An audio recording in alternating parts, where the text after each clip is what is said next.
అన్నలు అడవిలో లేరు, కానీ ఆలోచనలు ఇంకా బతికే ఉన్నాయా? రాజకీయాల్లో కొత్త రూపంలో నక్సల్ ప్రభావం. ఎర్రజెండా పాట మాత్రం అందరి మదిలో ఇంకా అలాగే ఉంది.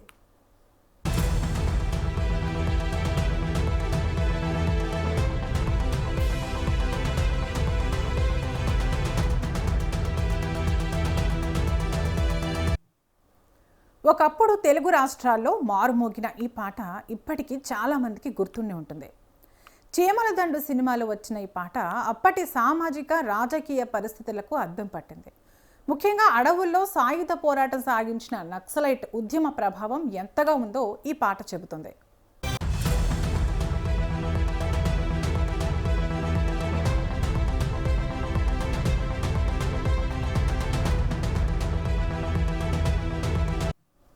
కానీ ఇప్పుడు పరిస్థితులు పూర్తిగా మారిపోయాయి. ఒకప్పుడు అడవుల్లో తుపాకీతో తిరిగిన అన్నలు ఇప్పుడు కనిపించడం లేదు. దశాబ్దాల పాటు సాగిన ఎన్కౌంటర్లు, భద్రతా బలగాల ఆపరేషన్లు, మారిన సామాజిక పరిస్థితులు, ప్రజల అభిరుచులు అన్నీ కలిసి ఆ ఉద్యమాన్ని బలహీనపరిచాయి. అడవుల్లో మిగిలిన కొందరు కూడా ప్రధాన జీవన స్రవంతిలోకి వచ్చేశారు.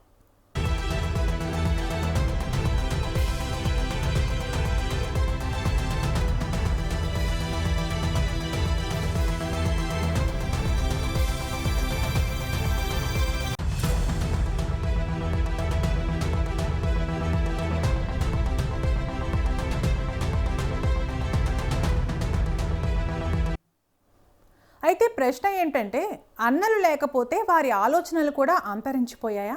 ఈ ప్రశ్నకు సమాధానం వెతికితే రాజకీయాల్లో ఆసక్తికరమైన పరిణామాలు కనిపిస్తున్నాయి.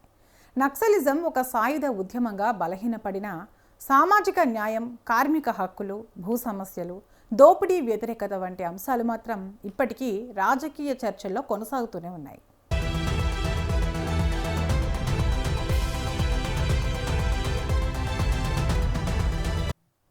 కొన్ని సంవత్సరాల క్రితం ప్రతిపక్ష నేతగా ఉన్నప్పుడు ప్రస్తుత తెలంగాణ ముఖ్యమంత్రి రేవంత్ రెడ్డి చేసిన వ్యాఖ్యలు పెద్ద ఎత్తున చర్చకు దారితీశాయి.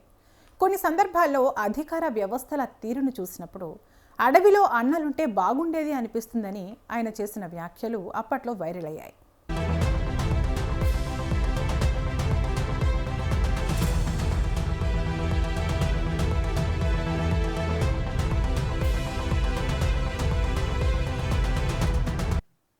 ఇప్పుడు తాజాగా టీఆర్ఎస్ చీఫ్ కవిత చేసిన వ్యాఖ్యలు కూడా అదే తరహాలో చర్చనీయాంశంగా మారాయి.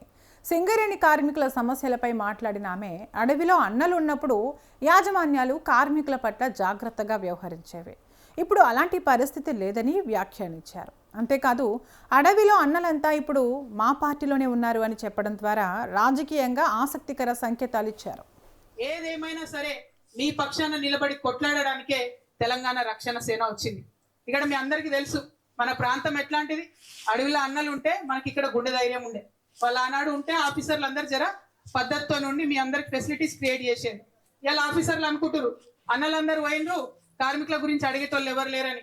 బిడ్డ గుర్తుపెట్టుకోండి, సింగరేణి యాజమాన్యం చెప్తున్నా, అడవిలో అన్నలు లేరేమో, ఆ అన్నలంతా ఇవాళ మా పార్టీలో ఉన్నారు, టీఆర్ఎస్ పార్టీ. ఖచ్చితంగా మీరేమన్నా ఫెసిలిటీస్ లో లోపం చేస్తే, మానవ హక్కుల ఉల్లంఘన చేస్తే డెఫినెట్ గా వెంటబడతాం.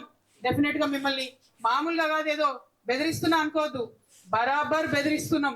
మామూలుగా ఊరుకునే ప్రసక్తే లేదు. లీగల్ గా కూడా చెప్తున్నా, అన్ఫేర్ లేబర్ ప్రాక్టీసెస్ కింద అంతకు ముందేమో 500,000 రూపాయలు జరిమానా ఉంటుండే. ఇప్పుడు కేసు బుక్ చేస్తే మినిమం 50,000 ఉంటది, ఆఫీసర్లకు డిమోషన్ కూడా ఉంటది. కాబట్టి మీరు వేధించడం ఆపేసేయండి, వెల్ఫేర్ కోసం ఆలోచన చేయండి. ఏదేమైనా సరే మీ పక్షాన నిలబడి కొట్లాడడానికే తెలంగాణ రక్షణ సేన వచ్చింది. రాజకీయ విశ్లేషకుల అభిప్రాయం ప్రకారం ఆమె నేరుగా సాయుధ పోరాటాన్ని సమర్థించడం కాదు, సామాజిక న్యాయం కోసం పోరాడే ఆత్మను, అన్యాయానికి ఎదురు నిలిచే ధైర్యాన్ని తమ పార్టీ ప్రాతినిధ్యం వహిస్తోందని చెప్పే ప్రయత్నం అయి ఉండొచ్చు. ఒకప్పుడు నక్సలైట్ ఉద్యమం ప్రభుత్వాలను, యాజమాన్యాలను ప్రశ్నించిన విధంగానే ఇప్పుడు ప్రజాస్వామ్య పద్ధతుల్లో రాజ్యాంగబద్ధంగా అధికారాలను ప్రశ్నించే రాజకీయ శక్తిగా తమను చూపించుకోవాలనే ప్రయత్నం కూడా కావచ్చు.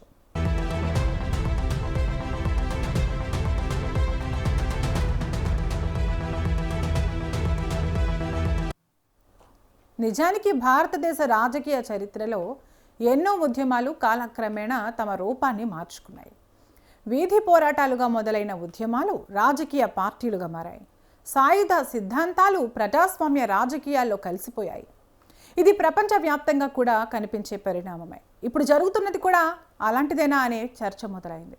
ఒకప్పుడు అడవుల్లో ప్రభుత్వ విధానాలను సవాలు చేసిన శక్తులు ఇప్పుడు రాజకీయ పార్టీల రూపంలో వ్యవస్థ లోపల నుంచే ప్రశ్నిస్తున్నాయా, లేక ఇది కేవలం రాజకీయ ఉపమానమా?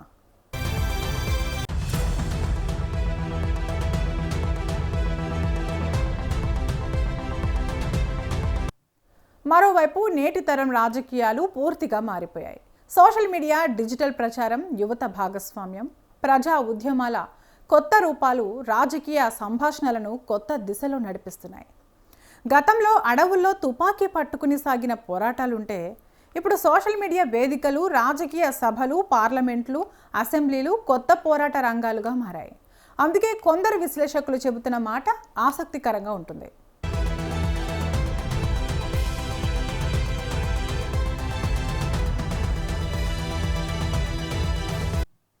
అంటే తుపాకీ పోరాటాల స్థానంలో రాజకీయ వాదనలు వచ్చాయి. ఎన్కౌంటర్ల స్థానంలో ఎన్నికలు వచ్చాయి. అడవుల స్థానంలో ప్రజాస్వామ్య వేదికలు వచ్చాయి. అయితే సామాజిక న్యాయం, కార్మిక హక్కులు, బలహీన వర్గాల సంక్షేమం, అధికార దుర్వినియోగానికి వ్యతిరేకంగా నిలబడటం వంటి అంశాలు మాత్రం ఇప్పటికీ రాజకీయ చర్చల్లో కేంద్ర బిందువుగానే ఉన్నాయి.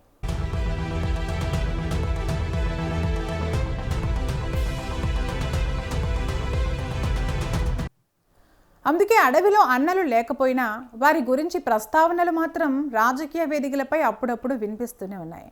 అది ఒక ఉద్యమానికి సంబంధించిన జ్ఞాపకమా, ఒక సిద్ధాంతానికి సంబంధించిన గుర్తింపా, లేక ప్రస్తుత రాజకీయాలకు ఉపయోగపడే ప్రతీకాత్మక వ్యాఖ్యన?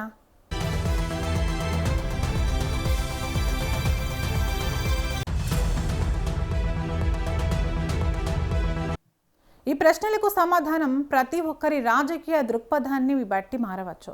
కానీ ఒక విషయం మాత్రం స్పష్టం: కాలం మారింది, పోరాట పద్ధతులు మారాయి, నాయకులు మారారు, కానీ సామాజిక న్యాయం గురించి చర్చ మాత్రం ఇంకా కొనసాగుతూనే ఉంది.